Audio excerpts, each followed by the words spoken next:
My name is Rebecca. I'm 32 years old, and last October, I realized that the business I spent $93,000 building wasn't mine at all. It was my father's retirement plan, and I was just the construction crew he never paid.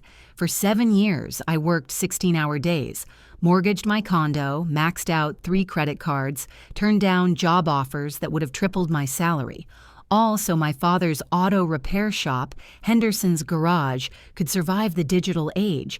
The new computer system that cost $18,000, the website redesign, the social media marketing, the upgraded equipment, the expanded waiting room, all of it.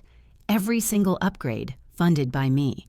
And last month, during the retirement party, I wasn't invited to help plan. My father stood behind the podium, microphone in hand, voice breaking with emotion, and thanked everyone except me. He thanked my older brother Marcus for his loyalty. He thanked my younger brother Dylan for his dedication. He even thanked Sheila, the receptionist he'd hired 6 months ago, for bringing fresh energy to the team. My name never crossed his lips, not once.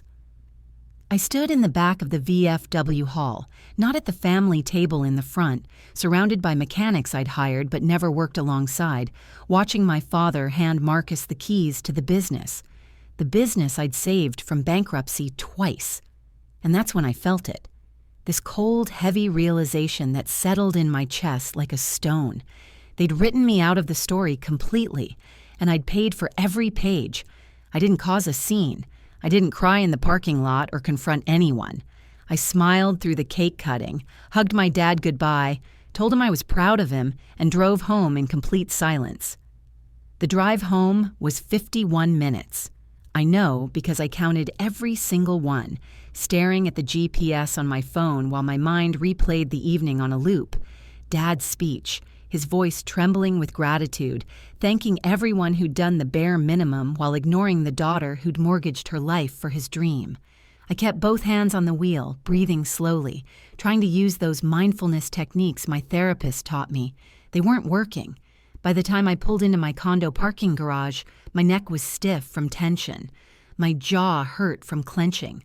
My whole body felt like it was vibrating at the wrong frequency, like I was about to shatter into 1,000 pieces.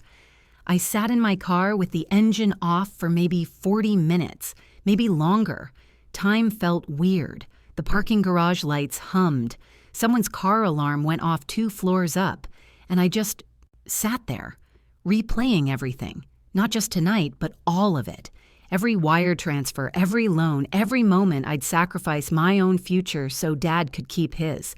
The $18,000 computer system I'd bought while driving a car with 212,000 miles on it. The website redesign I'd funded while my own apartment had furniture from college. The payroll I'd covered 3 times. While eating peanut butter sandwiches for dinner because groceries weren't in the budget. 7 years of my life poured into a business that had my father's name on it, my brother's futures secured in it, and my contribution erased from it. That's what destroyed me, I realized.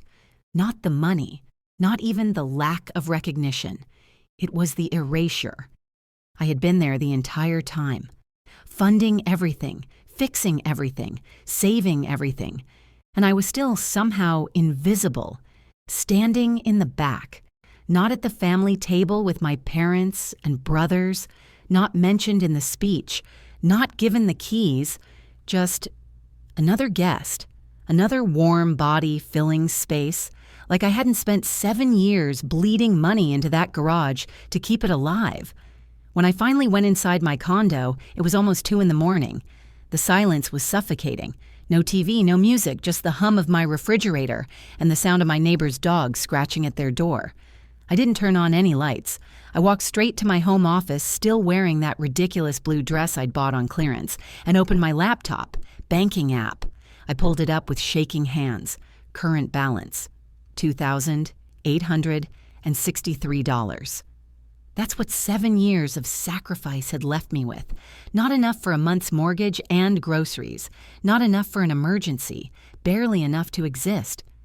I opened my spreadsheet, the one I'd been keeping religiously because I'm that person, the one who tracks everything, every expense meticulously logged, every transaction dated and categorized. Computer system and software, $18,400. Website redesign and hosting, $6,200. Social media marketing campaign, $4,800. Diagnostic equipment upgrade, $21,000. Waiting room renovation, $7,300. New signage, $3,900. Payroll coverage, March 2019, $12,000. Payroll coverage, November 2020, $9,500. Payroll coverage, January 2021, $14,200. Insurance premium when dad's lapsed, $5,100. The list scrolled on and on. Emergency HVAC repair, $3,600. Legal fees for the trademark dispute, $2,800. Down payment on the lift system, $8,000. Uniforms for the entire staff, $1,200. Coffee machine for the waiting room, $400. I'd even paid for the coffee machine. Every single line item had a date stamp, a receipt number, a category, a monument to my generosity, my loyalty, my absolute stupidity. Total, $93,647. I stared at that number until my vision blurred. That was a house. Not a condo with paper-thin walls and a broken garbage disposal, but an actual house with a yard and a garage of my own. That was a brand new car. 2 brand new cars. That was retirement savings, investments, financial security, a safety net I'd never had because I'd been too busy being my father's safety net. That was trips I'd never taken, hobbies I'd never pursued, a life I'd never lived. All of it poured into a business that wasn't mine, for a family that didn't see me, to secure a future I wasn't included in. And at that retirement party, celebrating the business I'd saved, my name was never spoken. I felt something break inside my chest, something that had been holding together for 7 years through sheer force of will and family obligation. Not anger yet, grief. I was grieving for the father I thought I had, for the brothers I thought would have my back, for the version of myself who believed that love could be earned through sacrifice, that family meant showing up would eventually mean being seen. But by Tuesday morning, I'd done something I should have done 7 years ago. I opened a new bank account at a completely different bank, one my family didn't know about, couldn't access, couldn't guilt me into draining, and I just stopped. Stopped answering, stopped sending money, stopped showing up, just stopped. Before I tell you what happened next, please take a moment to like and subscribe, but only if this story actually resonates with you. Drop a comment below. Where are you watching from? And have you ever felt invisible in your own family? Now let me take you back to the beginning, to the moment I became the family bank without even realizing it was happening. I was 25 when Dad first asked for help, fresh out of business school, working at a marketing firm, pulling in $58,000 a year. Dad called me 5 times in 3 hours. When I finally answered, I was in the parking lot watching the sun set over Lake Michigan. Becca. His voice sounded old, tired. I need to talk about the garage. Henderson's garage had been his whole life. Opened the year I was born, built from nothing. What's wrong? I asked, though I already knew. We're in trouble, honey. Real trouble. I might have to close down. I'd never heard my father cry before. Not when his dad died, not when Mom left when I was 13, never. But right then, I heard him cry. How bad is it? I whispered. $73,000 in debt. The bank won't extend our line of credit. I've got 3 months, maybe 4, before I have to shut the doors. My father had worked every single day for 32 years, weekends, holidays, through every Chicago winter, every scorching summer. He'd missed my dance recitals and parent-teacher conferences and high school graduation rehearsal because the garage needed him, and now it was dying. What do you need? I heard myself ask. I need $18,000 for a new computer system. The old one's from 1997, and we can't process half the modern cars anymore. Customers are going to dealerships because we can't run the diagnostics. $18,000. I had $22,000 in savings, my emergency fund, my safety net, money I'd been carefully building since my first paycheck. Dad, I know it's a lot, Becca. I know, but you're the only one who's got it together. Marcus is barely keeping his head above water with the divorce, and Dylan's still in community college. You're the responsible one. You've always been the responsible one. The responsible one. The reliable one. The one who could be counted on. I'd heard those words my entire life, and they'd always felt like compliments. I'll figure it out, I said, even though I had no idea how. Yeah? Hope flooded his voice. Really? Yeah, Dad, we'll save the garage. That we was a lie. There was no we. There was just me, alone in a parking lot, about to drain my savings for a business I'd never inherit. But he was my dad. And isn't that what daughters do? Isn't that what family means? I transferred the money the next day. $18,400 once I included the installation fees and training. My savings account went from $22,000 to $3,600 in a single click. Dad called me crying again, but this time from joy. You saved us, Becca. You saved the garage. I won't forget this, sweetheart. I'll pay you back, I promise. I believed him. God, I actually believed him. 3 months later, the garage was stable. Not great, but managing. I started rebuilding savings, $50 weekly, sometimes $100 with freelance work. Then Marcus called. The garage needs a website, not the thing Dylan made that looks from 2003. He wasn't wrong. Dad said you're good at this stuff. Could you handle it? And there it was, not a request, an expectation. Handle it means what? Design it or pay for it? Silence. Then, could you do both? I hired a designer fresh out of college for $4,000, spent another $2,000 on hosting, launched a social media strategy, running accounts myself at night, all for free, all for family. Dad called to thank me, said the website was bringing in new customers, younger customers who actually looked businesses up online. You're a miracle worker, Becca. I don't know what I'd do without you. I glowed with pride. I'd helped. I'd made a difference. I was valuable. 6 months later, the HVAC died. Then the garage needed new signage. Then a legal issue with the trademark. Then payroll came up short 3 separate times. And every single time, every crisis, every emergency, every gap in funding, they called me. Not Marcus, who worked there full time. Not Dylan, who dropped out of community college and started working at the garage too. Me, the responsible one. The one with the good job and the steady paycheck and no kids or husband to support. Becca, can you cover this month's insurance?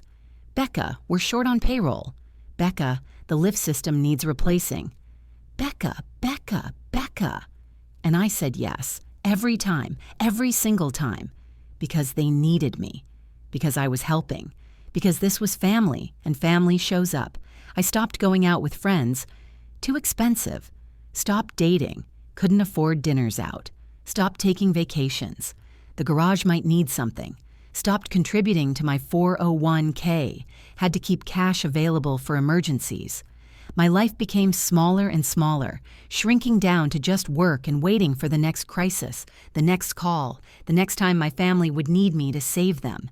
And I told myself it was temporary, told myself that once the garage was stable, once they were profitable again, I'd focus on my own life. I'd rebuild my savings, buy a real couch instead of the futon I'd had since college, maybe even take that trip to Italy I'd been dreaming about since I was 16. But the garage was never stable. There was always something else, always another emergency, always another reason why this time was critical, and I was the only one who could help.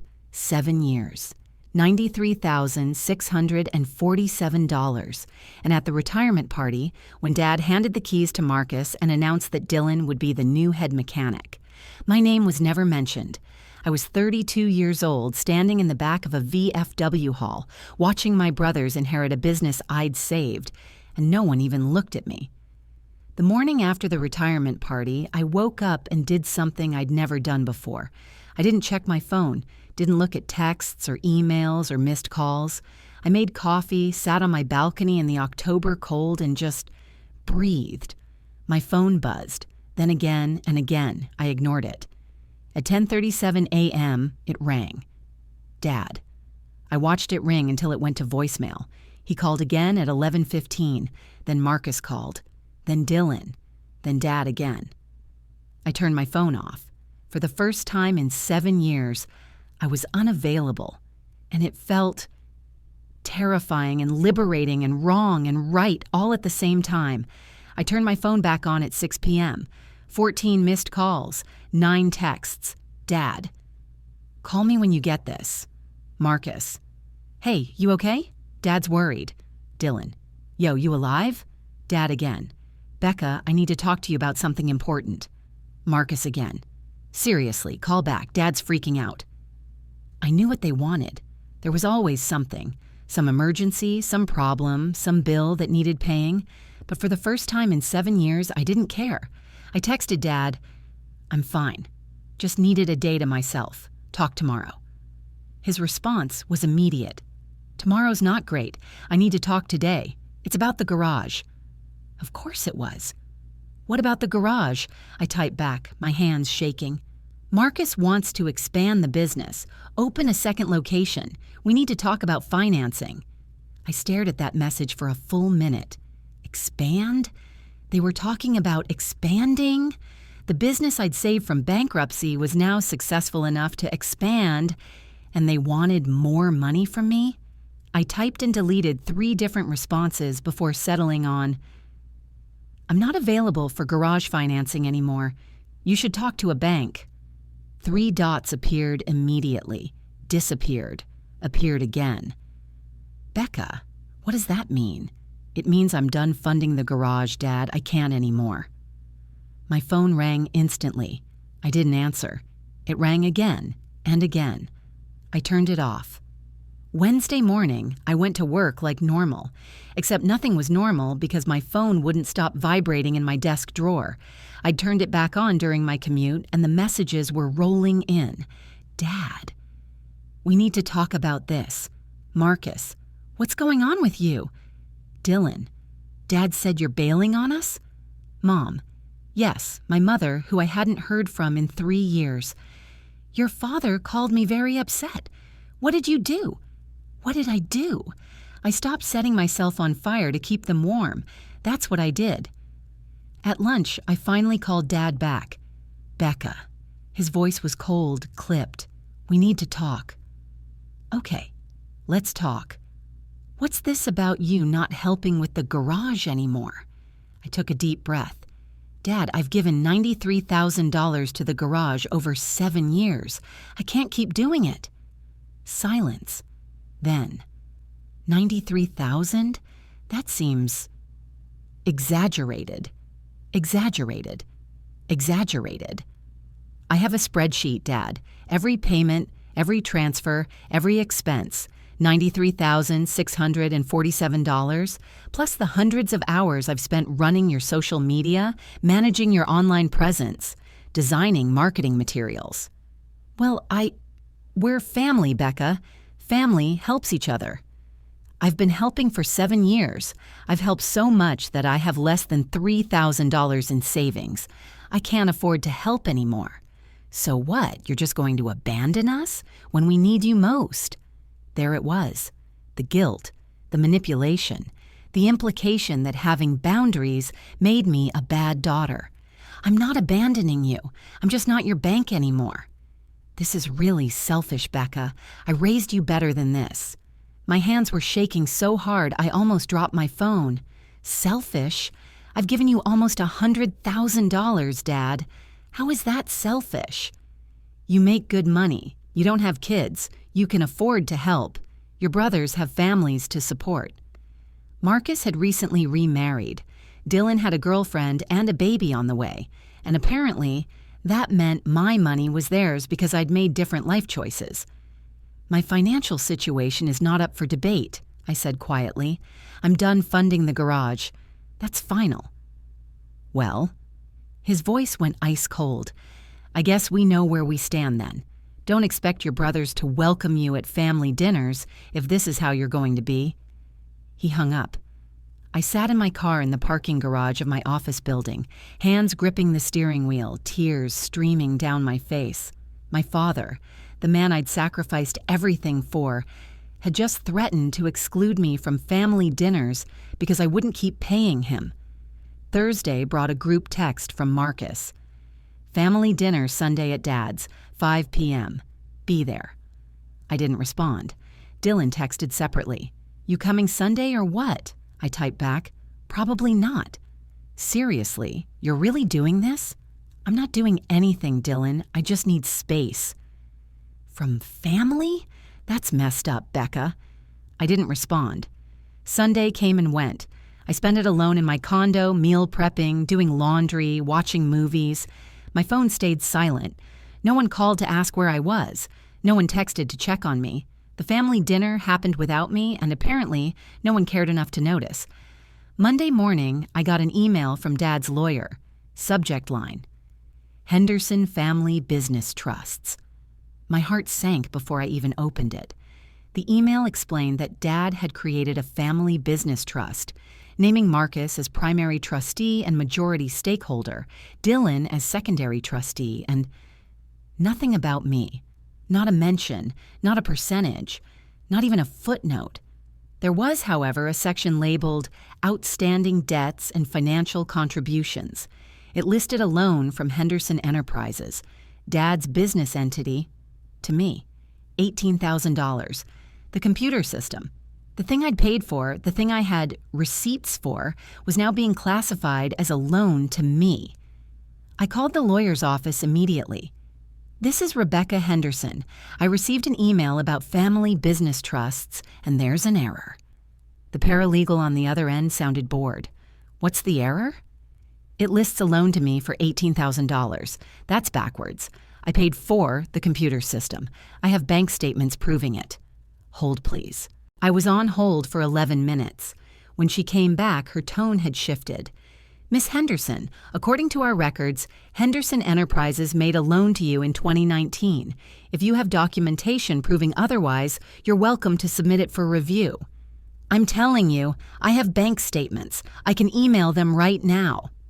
Our office will review any submitted documentation. Is there anything else I can help you with today? They were going to erase me.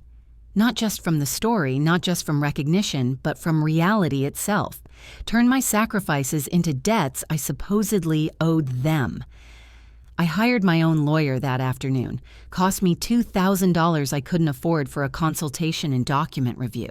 She looked at my spreadsheets, my bank statements, my emails, all of it. Rebecca. Her voice was gentle, like she was delivering bad news to a child. You don't have a contract. You don't have anything in writing that specifies these were gifts, investments, or loans. From a legal standpoint, your father could argue that he considered them loans, and you'd have very little recourse. But I have proof I paid. You have proof you transferred money. That doesn't prove intent. Were you ever added to the business as a partner? Did you ever receive equity, shares, anything in writing? No, I hadn't. I'd just given and given and given, expecting nothing but maybe recognition, gratitude, love? What are my options? I asked, feeling hollow. You can contest the loan classification, but it'll cost you more in legal fees than it's worth. Or you can walk away and consider this an expensive lesson about getting things in writing. An expensive lesson. $93,000 worth of lessons about how family will take everything you offer and still find a way to make you the villain. I walked away from the lawyer's office in a daze. It was November now, cold wind whipping off the lake, leaves skittering down Michigan Avenue, and I felt completely untethered from reality. How had this happened? How had I gone from dutiful daughter to family enemy in less than 2 weeks? The city moved around me like I was a ghost. Commuters rushed past with briefcases and coffee cups. Everyone had somewhere to be, someone waiting, a life that made sense. I walked for blocks without knowing where I was going. Past the Art Institute, through Millennium Park, down to Navy Pier. The lake stretched out gray and endless, and I stood watching the waves, feeling just as cold and empty. My phone buzzed in my pocket. I ignored it. It buzzed again and again. I finally pulled it out, expecting Dad or Marcus. Unknown number. Against my better judgment, I answered. "Hello?" My voice sounded hollow, like it was coming from somewhere far away. "Becca, it's Aunt Linda." My father's sister, someone I'd always liked but rarely saw. She lived in Milwaukee, worked as a nurse practitioner, sent birthday cards with $20 bills tucked inside even though I was well into my 30s. "Hi, Aunt Linda. How are you?" I tried to inject some warmth into my voice, some normalcy. "I'm concerned, honey. Your father called me yesterday. He was very upset. He said you're refusing to help with the garage and making wild accusations about money." There it was. Wild accusations. That's how they were framing it. Not truth, not facts, not 7 years of documented payments. Accusations. "Aunt Linda," I said slowly, carefully, "I'm not making accusations. I'm stating facts. I've given $93,647 to the garage over 7 years. I have bank statements. I have receipts. I have emails. I have everything documented." The silence on her end stretched so long I thought the call had dropped. Then, 93,000? Her voice cracked on the number. "Becca, that's almost 6 figures." "I know. Your father never mentioned that you were funding the garage. He said you'd helped here and there, that you'd pitched in during rough times. He made it sound like you'd loaned him a few $1,000s, maybe." Of course he had. Of course he'd minimized it, reframed it, made himself look like a man gratefully accepting small gestures of help, not a father systematically draining his daughter's bank account for 7 years. It wasn't a few thousand, Aunt Linda, it was almost 100,000. And at his retirement party, when he thanked everyone for their support and their loyalty and their contributions, my name never came up. Not once. "Oh, honey." Her voice went soft with sympathy, and something in my chest cracked. "I'm so sorry. I should have paid more attention. I should have asked more questions. I saw you at holidays looking tired, looking thin, and I thought you were working too hard. I didn't realize..." "You didn't realize I was working too hard to fund their lives while mine fell apart?" The bitterness in my voice surprised me. "I'm sorry," I whispered. "I didn't mean to sound..." "Don't apologize to me, Becca. Don't you dare. You have nothing to be sorry for." We talked for another 20 minutes. She asked questions, gentle ones. When did it start? How much at a time? Did they ever pay me back? Did they ever say thank you? The answers painted a picture I'd been too close to see clearly. A pattern of exploitation masked as family obligation, a system where my worth was measured entirely by my utility. When we finally hung up, I felt lighter? Not happy, not relieved, just less alone. Someone finally saw it. Someone finally understood. That night, I did something I'd been avoiding. I looked up financial abuse, opened my laptop, typed the words into Google, clicked on the first article from a domestic violence prevention website. The page loaded, and I started reading. Financial abuse is a form of domestic violence where one person controls another's ability to acquire, use, and maintain financial resources. My hands started shaking. Signs of financial abuse include 1. Being expected to provide money without reciprocation. Check. 2. Having your financial contributions minimized or erased. Check. 3. Being made to feel guilty for setting financial boundaries. Check, check, check. 4. Being isolated from financial independence through repeated requests that drain your resources. I closed the laptop, stood up, walked to the bathroom, stared at myself in the mirror. I looked older than 32. My eyes had shadows under them, deep purple crescents that makeup couldn't quite hide. My hair needed a cut, but I'd been putting it off because haircuts cost money, and what if the garage needed something? My skin was pale, almost gray. I looked like someone who'd been slowly disappearing for years, because I had been. I'd been erasing myself piece by piece, payment by payment, sacrifice by sacrifice, until there was almost nothing left. The next morning, I called in sick to work. Not because I was physically ill, but because I couldn't face putting on professional clothes and pretending everything was fine when my entire world had just been redefined. Financial abuse. That's what it was called. What they'd done to me. What I'd allowed them to do to me. My phone rang at 9:42 a.m. Dad. I watched it ring. Declined the call. He called again. I declined again. Then came the text. Becca. We need to talk. This is getting ridiculous. Ridiculous. Me setting boundaries was ridiculous. Me protecting myself was ridiculous. Me finally saying no after 7 years of yes was ridiculous. I typed back, fingers shaking with anger. What's ridiculous is expecting me to fund your business for 7 years and never once saying thank you. What's ridiculous is erasing me from your retirement speech after I saved the garage from bankruptcy twice. What's ridiculous is calling my contributions loans when I have receipts proving I paid for everything. I'm done, Dad. Don't contact me again unless you're ready to apologize for real. I hit send before I could second-guess myself. 3 dots appeared immediately. Disappeared, appeared again. Then, you've changed, Becca. You're not the daughter I raised. I laughed out loud, a harsh, bitter sound that scared me a little. I typed back, you're right. The daughter you raised would have kept paying and paying until there was nothing left. I'm not her anymore. I blocked his number. Then I blocked Marcus, then Dylan. Then I sat on my couch and cried for 3 hours straight. Not sad tears, angry tears, grieving tears.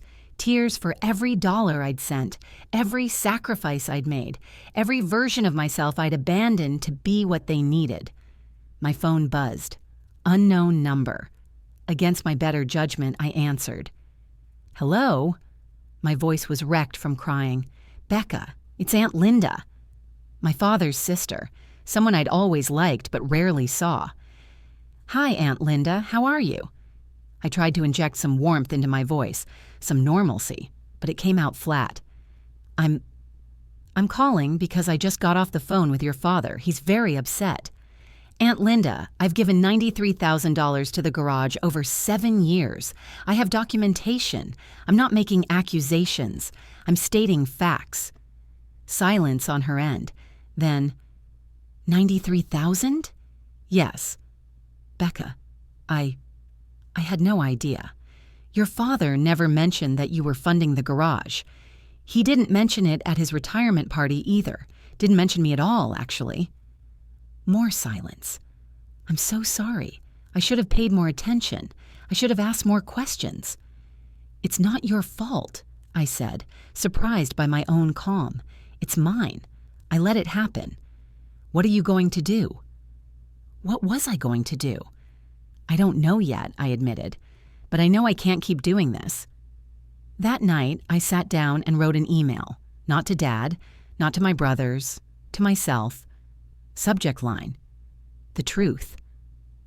I wrote down everything, every payment, every sacrifice, every moment I'd chosen their needs over mine, every date I'd canceled because the garage needed money, every vacation I'd skipped, every opportunity I'd passed up, every dream I'd deferred. I wrote it all down, and when I was finished, the document was 11 pages long. 11 pages of erasure, of invisibility, of being the responsible one who nobody actually saw. And then I wrote a second document. Subject line, what I want. I want to save money for my own future. I want to take a vacation without guilt. I want to date without worrying about being too expensive. I want to buy furniture that's not from Craigslist. I want to feel valued for who I am, not what I can provide. I want a family that sees me. I want to stop being invisible. December came, and with it, radio silence from my family. No calls for my birthday on the 8th, no text from Dad, nothing from my brothers. It was like I'd ceased to exist the moment I stopped being useful. The silence was deafening. I'd spent 32 years of my life with these people as my primary relationships, my foundation, my family, and now, nothing. Crickets. Emptiness. My birthday came and went. I spent it with Keisha, who took me to dinner and gave me a gift card. "Treat yourself," she said. "Buy something frivolous." I bought a fancy candle that cost $38, burned it that night and cried because it was the first time in 7 years I'd spent money on something pretty and pointless just for me. Christmas approached, and for the first time in my life, I didn't stress about presents, didn't make spreadsheets, didn't calculate costs. I just opted out. On December 20th, Dylan texted from a new number. "You coming to Christmas or what?" "No." "Hey, sis." "No, we miss you." Just, "You coming or what?" I texted back. "No, I'm spending Christmas alone this year." His response came fast. "That's really sad, Becca. You're choosing to be alone." Choosing. As if I hadn't been alone at that retirement party. As if loneliness was about proximity and not about being invisible to people who are supposed to love you. It's less sad than spending it with people who only value me as an ATM, I typed back. Then I blocked this number too. Christmas Eve. I sat in my condo watching It's a Wonderful Life and eating Chinese takeout straight from the container. My phone stayed silent. No one called. No one texted. No one cared that I was spending Christmas alone for the first time in my entire life. And you know what? It was okay. Better than okay. It was peaceful. Christmas Day, I woke up naturally at 9 a.m. No alarm, no obligations, no family dinner to stress about. I made myself pancakes, blueberry ones with real maple syrup, not the cheap stuff. I watched movies all day, took a long bath, read a book I'd been meaning to get to for months. Normal things, human things, things that had nothing to do with being the responsible one or the family bank or the invisible daughter. It was the quietest Christmas of my life, and maybe the best one. The week between Christmas and New Year's, I did something I'd been avoiding. I calculated my net worth. Not just my bank account balance, but everything. Assets, debts, retirement accounts, the whole picture. Total assets, $14,300. Total debts, $78,000. Mortgage on my condo, student loans from business school, credit cards I'd maxed out helping the garage. My net worth was negative $63,700. I was 32 years old, and I was $63,000 in the hole. Meanwhile, my brothers were inheriting a business worth, I looked it up, pulled the public business valuations from when Dad had tried to get a loan 2 years ago. Henderson's garage was valued at $420,000. $420,000. I'd saved a business worth nearly $500,000, put myself $63,000 in debt doing it, and been completely erased from the equation. The math was devastating. If I'd invested even half of what I'd given them, if I'd put $46,000 into a retirement account over 7 years, with compound interest, I did the calculation, approximately $62,000. Instead, I had negative $63,000, a $125,000 swing. That's what family obligation had cost me, $125,000 and counting. January brought a new year and a new resolve. I started therapy, found a woman named Dr. Patricia Chen through my insurance provider, someone who specialized in family dynamics and trauma. Our first session was January 8th, my birthday, which felt somehow fitting. "Tell me why you're here," Dr. Chen said, pen poised over her notepad. And I told her everything, the garage, the money, the retirement party, the erasure, the lawyer, the trust, all of it. When I finished, she was quiet for a long moment. Then she said something that made my stomach drop. "Rebecca, what you're describing is financial abuse. Your family has been systematically exploiting you for 7 years." "But they're my family," I protested, even though I'd read the articles, even though I knew. They needed help. The garage was going to fail. Dad would have lost everything. And that would have been his consequence to bear, Dr. Chen said gently. Not yours. You were 25 years old, fresh out of school, building your own life. His business failure was not your responsibility. But he cried, I whispered. He called me crying, and I couldn't just let him lose everything. Of course you couldn't, because you're a kind, compassionate person who loves her family, and they exploited that. They used your love as leverage to extract money from you for 7 years. The word exploited hung in the air between us. They didn't mean to, I said weakly, didn't they? Rebecca, after the first time you helped, they could have said, "Thank you, we'll find another way." After the second time, they could have said, "This isn't fair to you, we need to figure this out ourselves." Instead, they kept asking, kept taking, for 7 years. That's not accidental, that's a pattern. We spent the next 6 sessions unpacking that pattern. The way they'd conditioned me from childhood to believe that my worth was tied to my usefulness. The way "you're the responsible one" had actually meant you're the one we can exploit. The way they'd isolated me financially, keeping me too drained to build my own life, my own independence, my own options. "What do you want, Rebecca?" Dr. Chen asked in our 7th session. "From life, from yourself, what do you want?" I'd never been asked that question, not once in 32 years. Everything had always been about what they needed, what they wanted, what I could do for them. I want... My voice caught. I want to matter. I want to be seen. I want to have savings and take vacations and buy things without calculating the cost. I want a family that values me for who I am, not what I can give them. I want to stop being invisible. "Then that's what we'll work toward," Dr. Chen said simply. "Visibility, value, self-worth, independent of utility. Are you ready?" Was I? Could I unlearn 32 years of conditioning? Could I rebuild a sense of self that didn't revolve around being needed? "I'm ready to try," I whispered, and for the first time in months, I felt something that might have been hope. February marked 1 year since I'd stopped funding the garage. My savings account had grown to $11,000. $11,000. In just 4 months of not sending money to Dad. I'd forgotten what it felt like to see that balance go up instead of down.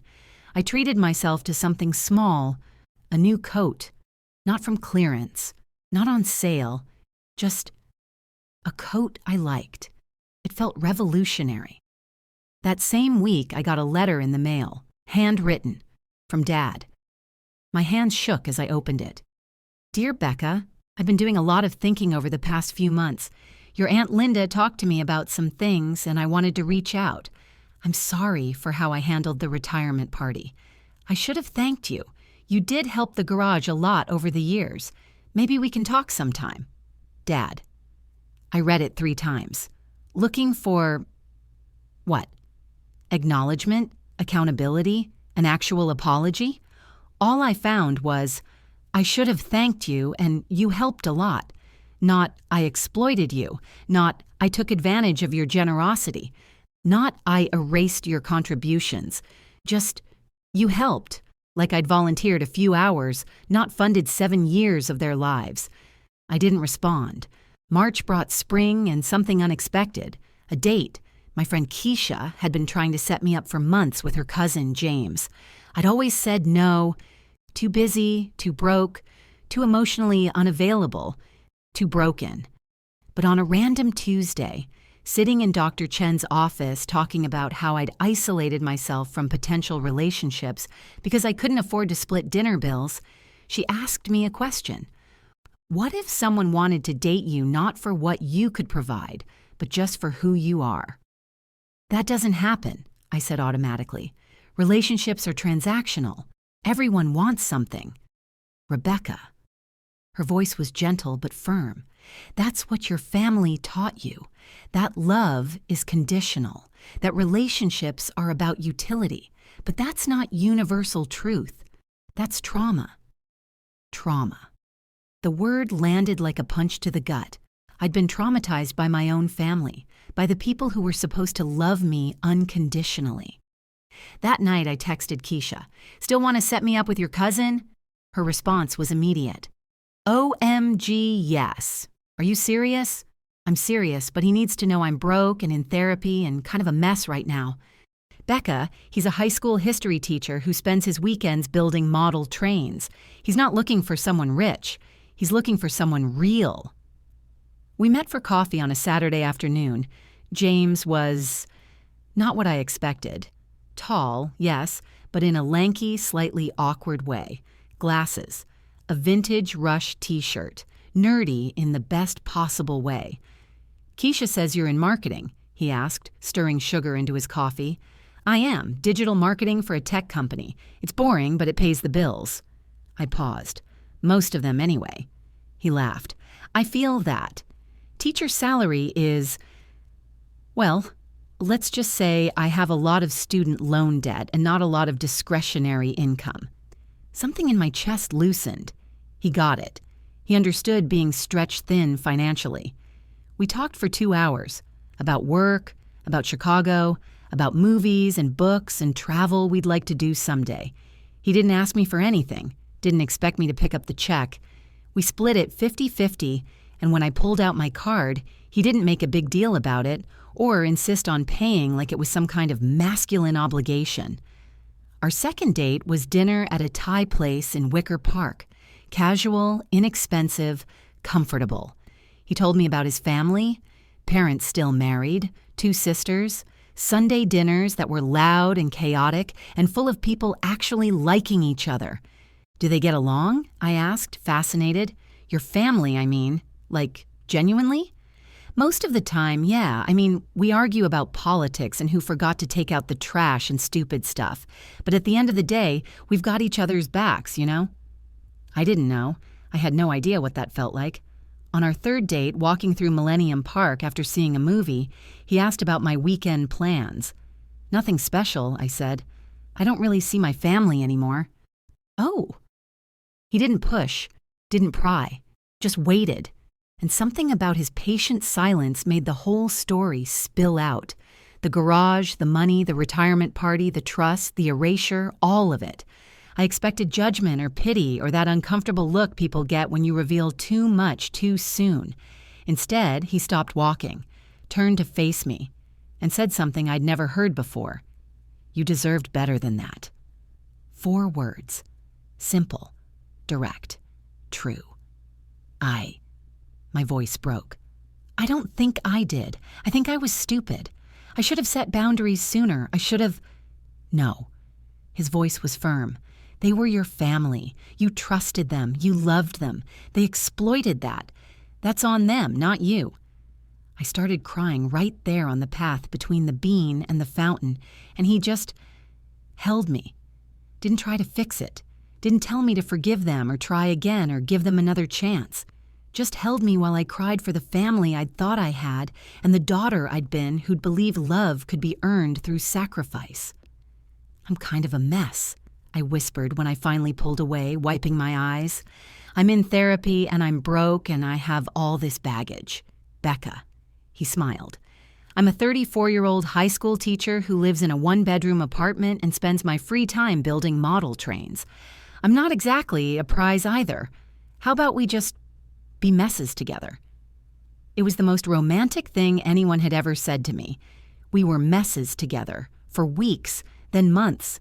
James became my person, the one I called when therapy was hard, the one who reminded me to eat when I got too stressed, the one who never, not once, asked me for money or expected me to fix his problems, or treated me like I was valuable only for what I could provide.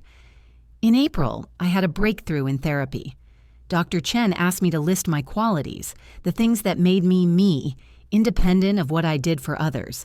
I stared at the blank piece of paper for 10 minutes. "I can't," I finally whispered. "I don't know who I am if I'm not helping people." "Then that's what we need to discover," she said. "Who is Rebecca Henderson when she's not being used?"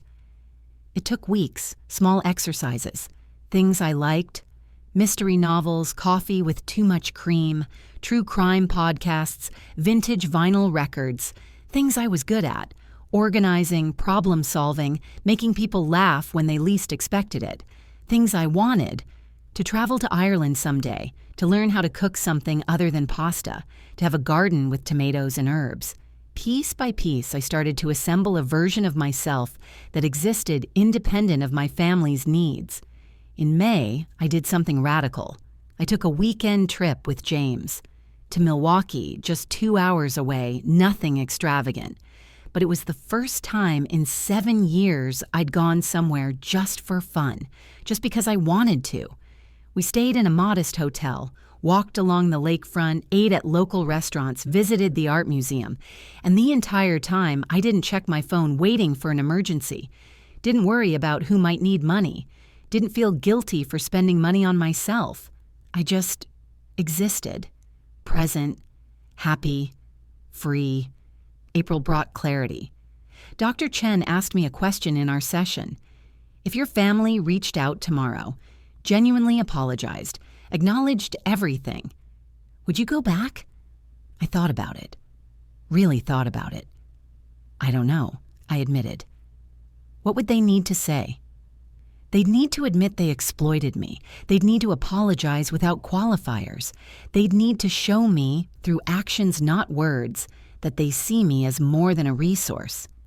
And if they can't do that, then they're not my family. They're just people I'm related to. She smiled. I think you're getting it. I was. Slowly, painfully, but I was getting it. May brought something shocking. An email from Marcus. Subject line: we need to talk. My stomach nodded. I almost deleted it without reading, but curiosity won. Becca, Dylan, and I have been talking.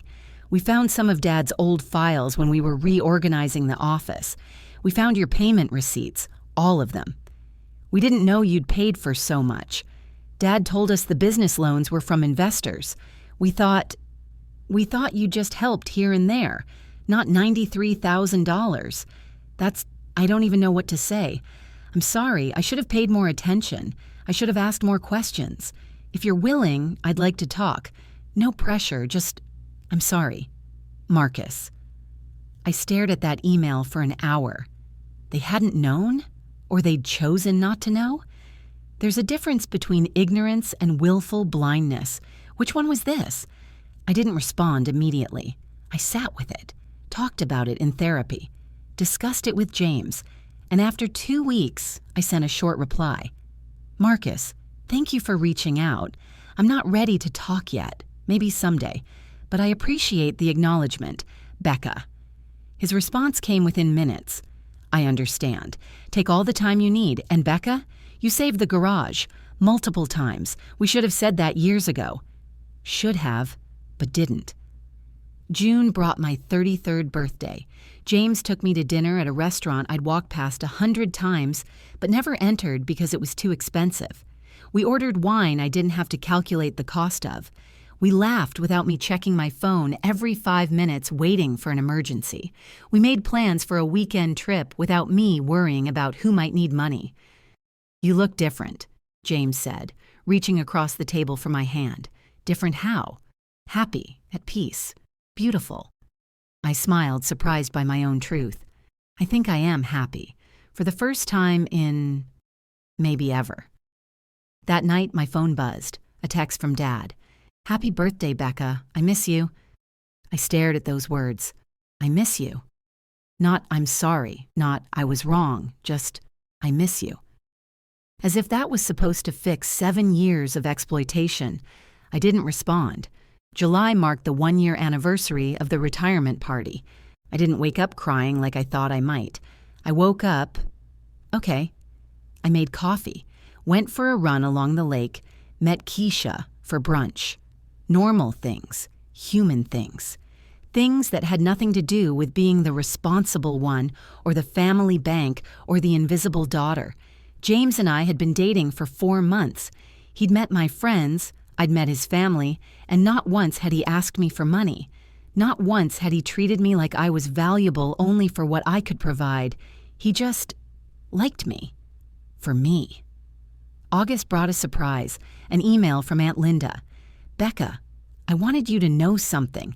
I confronted your father last month, told him I knew the truth about the money, about what he'd asked of you. He tried to minimize it at first, but I didn't let him. I told him he'd exploited you, erased you, and expected you to just accept it. He got very quiet, then he said, I didn't think she'd mind. As if your generosity gave him permission to be ungrateful. I'm telling you this because you deserve to know. He's not going to apologize. He still doesn't think he did anything wrong. I'm sorry I didn't see it sooner. I'm sorry I didn't protect you. Love, Aunt Linda. I read that email sitting on my balcony, watching the sun set over the city. I didn't think she'd mind. That one sentence encapsulated everything. They'd taken and taken and taken because they didn't think I'd mind, because I'd never set a boundary, because I'd always said yes, because I'd made myself invisible by always putting them first. And now, 2 years later, with $93,000 gone and years of my life sacrificed, they still didn't see the problem. September brought a decision. I sat down and wrote them all letters, real, physical letters, short, direct, true. Dear Dad, I love you, but I can't have a relationship with someone who exploits my generosity and erases my contributions. If you ever want to acknowledge what I gave and what you took, I'm here, but I won't wait forever. Love, Rebecca. Dear Marcus, I appreciate your email. I believe you didn't know the full extent, but not knowing doesn't erase the impact. If you want a real relationship with me, it has to be built on mutual respect. I hope you understand. Love, Becca. Dear Dylan, you're my little brother and I don't hate you, but you benefited from a system that used me. Until you can see that, we don't have much to build on. I hope you figure it out someday. Love, Becca.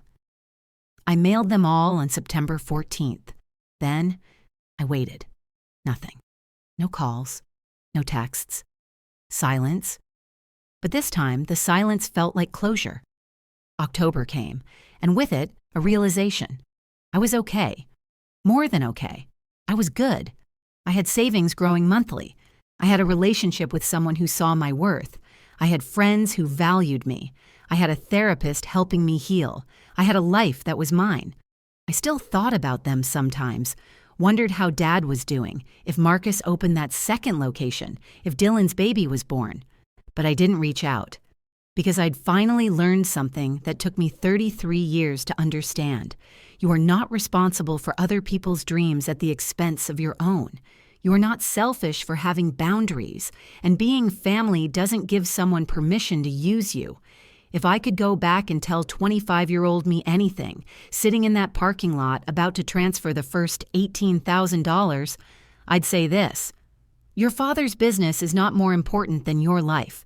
Your brother's inheritance is not worth your self-respect, and the people who truly love you will never make you pay to prove it. I don't hate my family. Hate takes energy I'd rather spend on people who actually see me. I feel something closer to relief. Relief that I escaped before I lost myself completely. Relief that I finally chose me. And you know what? That choice has given me something I never had before.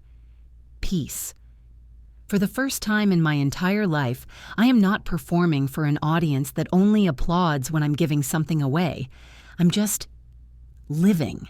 And that's enough. It's finally, beautifully, peacefully enough. If you're in a situation like mine, if you're funding someone else's dreams while yours collect dust, if you're being erased from the story you're paying to write, I want you to know something. You are not obligated to set yourself on fire to keep other people warm. You are allowed to say no. You are allowed to choose yourself. And anyone who calls that selfish, they don't deserve your sacrifice in the first place. Thank you for staying with me through this story. If it resonated with you, please like, subscribe, and share. Leave a comment below. What would you have done differently? I read every single one. Until next time, take care of yourself. Because if you don't, no one else will. And you deserve someone who does, even if that someone is you.